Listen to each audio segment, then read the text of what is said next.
Hello and welcome to Clay to Canopy, the show where I attempt to make just about everything from the ground up. This is part 2 of the model making portion of my Don't Wake the Dragon series. The dragon shapes she shed on wheels. That is a mouthful. In the previous video, I talked about and worked on the base part of this model, and this video I'm going to be finishing up all of the details, sorting out the design before I get into the actual building of this thing. I've spent 2 months of time dealing with all of the technical aspects of how this thing, is going to work and staring at designs in the technical mental space, and I really needed a break, so I kind of set aside finishing off the wing, the back end, and the tail, because that also involves trying to figure out how things are going to get cut out of a sheet good. It was just in technical mindset, so I needed an artistic break from that. And so what I did was I prepped this side section, which is going to be where the stained glass window is, and I wanted to have a little bit of playtime, I guess, so to speak. This is the piece that came out of there. I took that and I traced it out on basically the plastic drop cloth I used to cover the tables, so that I could work out a design for what this is going to look like.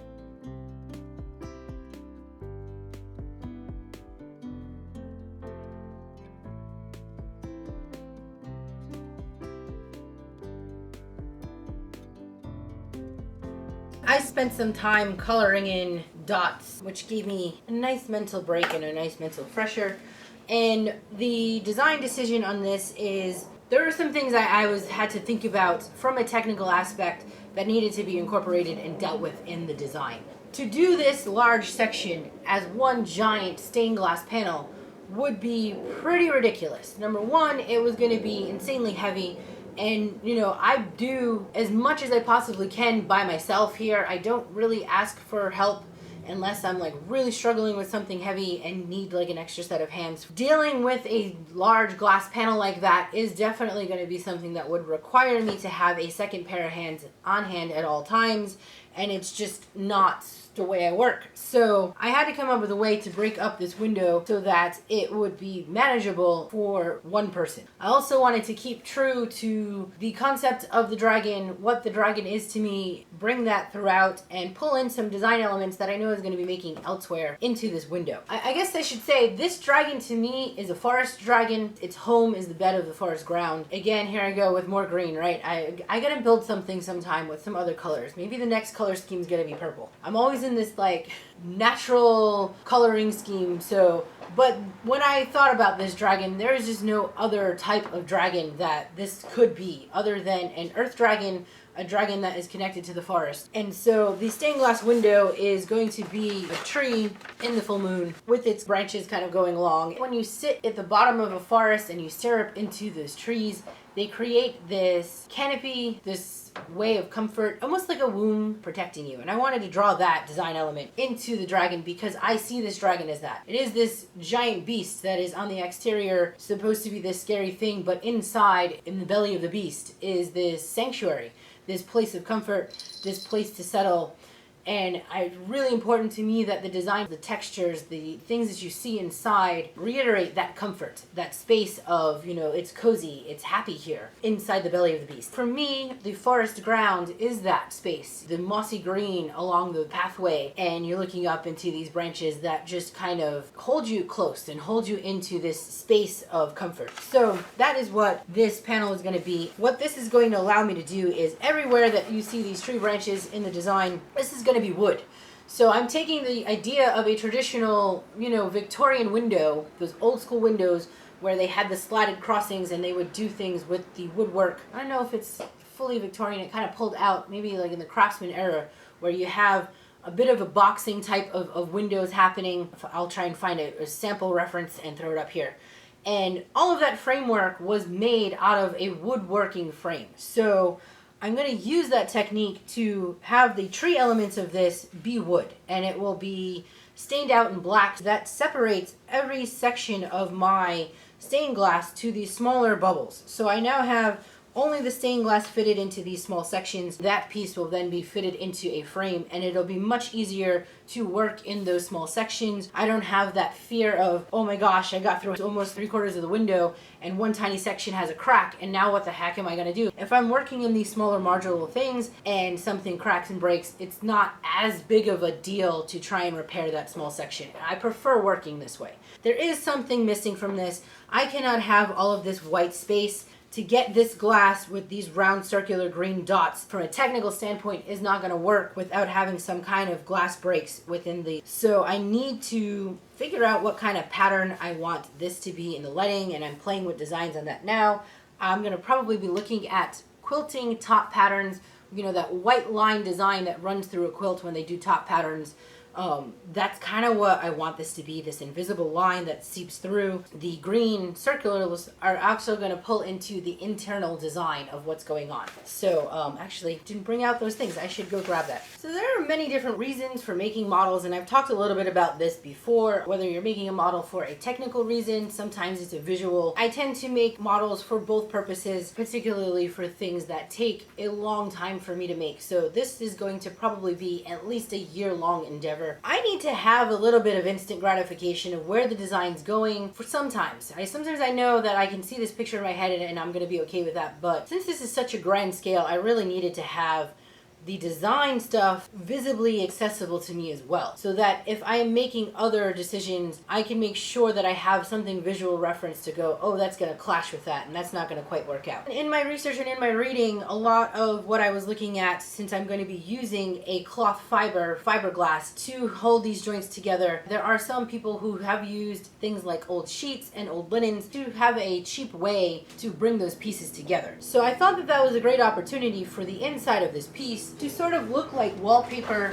and to pick a theme of fabric to act as a second layer of support, because I will still be using the glass cloth from the inside, but I need to see that in the design. When I have been jiggering with the computer stuff, I have separated the files for each panel, and I'm going to be printing some of this paper to mimic what I really want to happen for the actual fabric. And I picked this black and white color, black, white, gray color scheme that I have going on with fabrics. When this comes out, I will have a small card that I can write dimensions on before I glue them into the piece. I can measure out each line in each section. That job will already be done when it comes time to scaling up for the actual piece. This is quarter scale, so I will be multiplying every angle by 4 to get my actual panels. I have been slowly receiving supplies over the past month. I've been ordering things that take some time. These are the pieces for the flooring. I have decided that I want to go with this natural circular pattern. I have just ordered a bunch of different size circles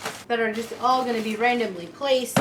I'm going to leave them natural. These are the actual size for the floors. I have purchased some smaller, and I'm probably going to go back and get some more. These I got at the 99-cent store.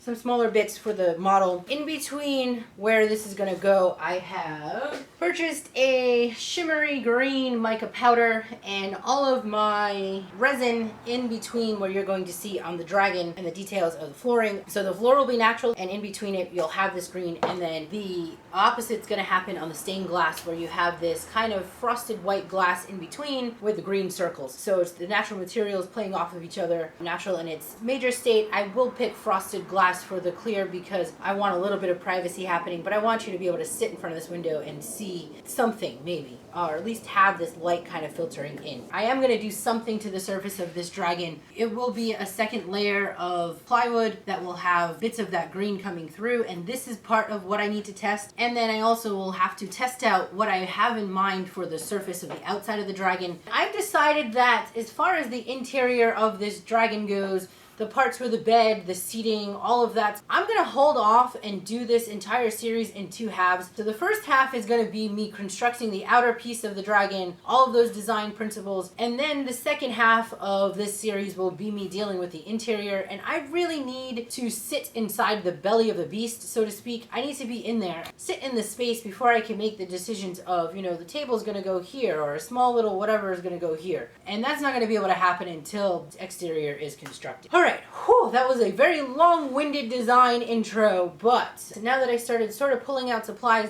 I'm going to go through what has come in so far for the construction of this thing, the things I've been ordering. It is all part of the design, so I might as well talk about them. I think probably the most important thing that I purchased is the epoxy. And normally I use West System when I'm doing general woodworking. The West System was pretty expensive, and so is the regular epoxy, but this stuff at least I saved a little bit more than the West System. So the West System is about 170 bucks for a gallon, and the Total Boat and More is the brand I ended up going with. I've not used this brand before, but they were about $139 for the gallon. I mean, it doesn't sound like it's that much, but I'm probably going to be going through maybe, I would guess, about 5 gallons at least, and that's going to be pretty pricey. I mean, I'm hoping it's not 5 gallons of epoxy, but it's probably what's going to happen. Let's see, $40 difference times 5 makes a pretty big difference, you know. But I got Total Boat and More. Ironically, Total Boat is made in Rhode Island. I only found that out while I was ordering it. So I got 2 gallons to get me going. I ordered fast hardener, and you can get fast and slow set. Slow is supposed to be for really hot climates like California. I ended up ordering fast instead. I'm not unfamiliar with epoxy. I use it a lot when I do bent lamination. I'm hoping that it's going to be okay. Worst case scenario, I will, after doing my testers, order just the hardener. The places where I might need the slow set is in where I'm trying to assemble these panels together, and things might get finicky there. So I need to go testing a lot of these materials, right? I have to just go, okay, today is an 80-something degree day, and this is how long this thing took to set. I have also ordered thickener, which is actually just silica. Silica I use in ceramics, and I don't know if this is supposed to be a special grade of silica. As far as I could tell, I don't know if it's any better or any different than the stuff that I'm using and mixing into glazes. This type is supposed to be ultra clear, so this stuff gets mixed into the resin along with what is called wood flour, and seriously, no joke, wood flour is basically sawdust. So it's really refined thin sawdust, and it seemed really stupid of me to order sawdust. I ordered the wood flour that's been ultra filtered just so I could get a feel for it, and then I will also be testing this stuff as my own that I have sort of filtered through. I had set aside this bucket. Come on! As I was cleaning yesterday, I also took some time to sift my own stash of wood sawdust. And I don't think this is fine enough, so I'll have to probably run it through another sieve. Oh, let's see, what else do we got here? I have like my one eye, mama eye, staring at my little girl over there who is trying to attack Cleo under the gate. So I'm like really distracted as I'm going through all of this stuff. Anyhow, so I have nitrile long gloves. These are 9mm thickness. Of course, I have a fresh respirator. I ordered some Fixo. This stuff is supposed to be mixed epoxy in the gun. Oh, all right. Come on, y'all. I gotta go get a cat. Ay, cat drama. Aside from that, I had a whole murder of crows out there that I also needed to feed. Fixo is supposed to be, as you pump it out through the gun, it premixes itself, so there's no mixing that needs to be done, and it's an instant shot. So I got some of this. This is super expensive. It was 28 bucks. I'm gonna use this sparingly. Now, here come the street sweepers. Oi!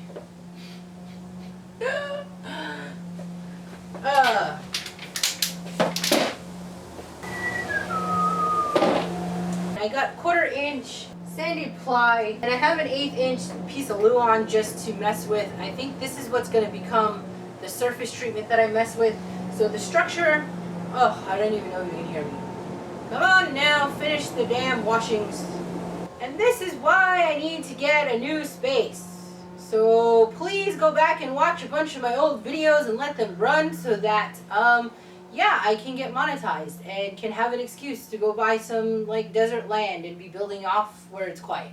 Anyway, okay, so I have 1/4 inch plywood, and this is going to be the main structure. I have some 1/2 inch PVC pipe. Now these are going to get cut into smaller bits to stitch in with the zip ties in certain areas to keep the panels from folding over themselves. I ordered some fiberglass fabric. It was cheaper to order a whole bunch of that on Amazon than to deal with the small packages, and I have a couple of them. The small packages from Home Depot. Picked up the cheapest I could find utility knives because these are probably going to end up being thrown out. I know me. I'm going to be covered in epoxy trying to cut things, and there we have it. Some new rollers. These are specific rollers for spreading epoxy. Got a couple pairs of new safety glasses, some tinted ones since I'll be working outside, and some fresh clean ones. And then I got some tucked tape Tuck tape was tape that is recommended by a lot of the people doing epoxy type of work, and it is supposed to not stick to epoxy. Then I showed you the circles, the wood flooring, and the fabric. That's where I am right now on materials. Alright, I'm gonna move back over to sorting out the rest of that model so that I can get going on this build.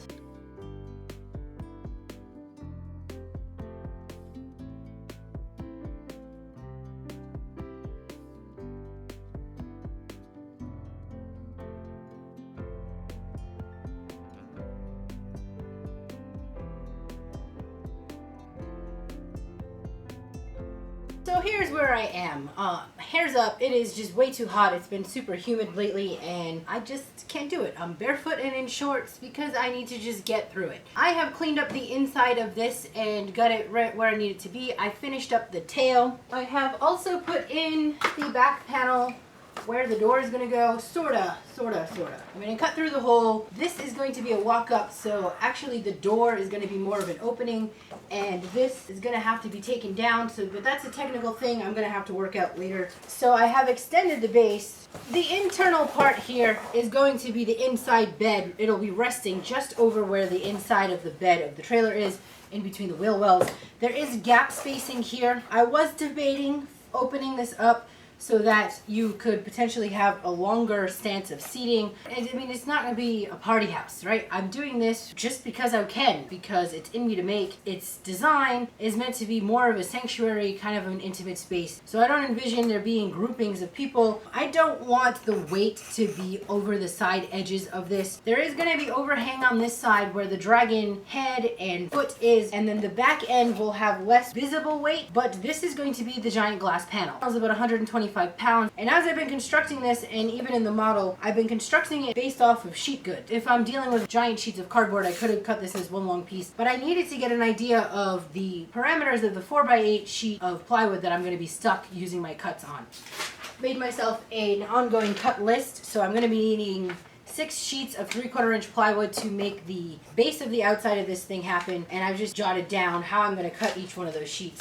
And then I've labeled my bits here. Anyway, I'm dealing with this gap underneath. I decided to make it storage. So I'm gonna go in, and I'm not gonna do it in the model because it's just a waste of time cutting a bunch of cardboard to make it look like in-fit drawers and whatnot. I know when I get in there that that's what this is gonna be. This is the bottom of the floor, which at this point looks like I'm a little bit snug, but this should be 4x8. This is the next step. I'm gonna cut a piece of plywood, run a floor test with these smaller circles, and then I'm gonna play with some wood and some resin just to get an idea of what this will be, and then that'll drop onto the inside. I am continuing to cut the inside pieces of the wallpaper, and I'm going to be attaching that soon. I need to put that in before I put up the stained glass because I will no longer be able to access the back of the dragon. And then I think I'm done. I'm gonna be done with the model there. And I feel like I'm just kind of procrastinating and trying to find more and more things to do to this model so that I'm not actually getting into the build, and at this point I need to just get into the build. So I found this piece of scrap that's close to the size that I need it. This was something I was using on the bandsaw to keep from bits dropping in. But what I'm going to do is edge this thing, and I realize these pieces are way too high when it comes to the actual floor. I will only be edging up to where the piece of wood hits. For the sake of this model, it's not going to matter much, so I'm going to go ahead and trim these down so that I can just glue on an edge.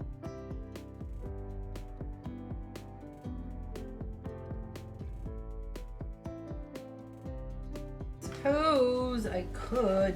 Why do I have to be this person? Even with models. Why? You know what's coming, right?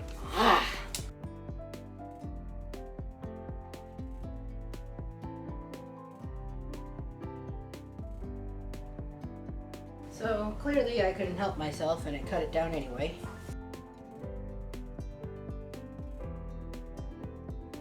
Alright, here we go. I'm also going to test out the Home Depot version of this foam roller with the epoxy just for the heck of it. I did order those special rollers that they claimed I needed for epoxy, and I have done epoxy work before. I don't know. I kind of feel like this is probably going to be fine, so we'll see how that goes.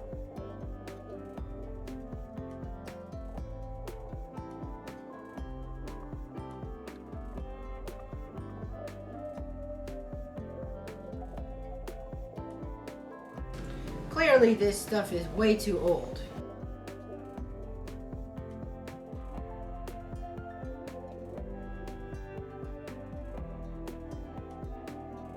Alright, clearly my West system is way beyond its prime. I'm hoping that it is at least mixed well enough for this first layer to set. I'm going to give it time to cure, and then I'm going to come in hopefully with the total boat epoxy and mix that up with some green and go over it. The good news is that the roller did start smoking about 20 minutes after I began application, so that's a good indicator that the chemical reaction is happening. And having these two throwaway old yogurt containers filled with epoxy will also be an indicator where I can see if it's actually set up. Looking at the mica powder is one of these containers for the full gallon. By eyeballing, probably one pump is gonna be about 1/8 of a teaspoon, and I don't have anything to measure that, so I'm gonna make a little scoop with a piece of wood.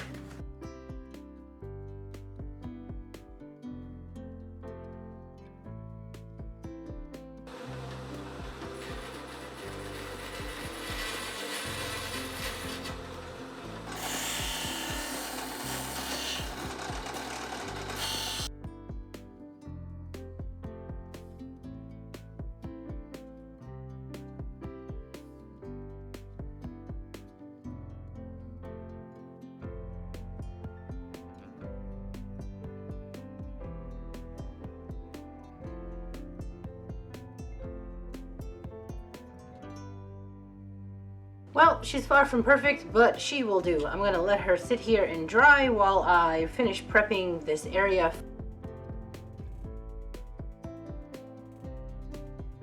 I have never mixed epoxy with mica powder. I kind of figured that that scoop would be one of those scoops for 2 pumps of the epoxy.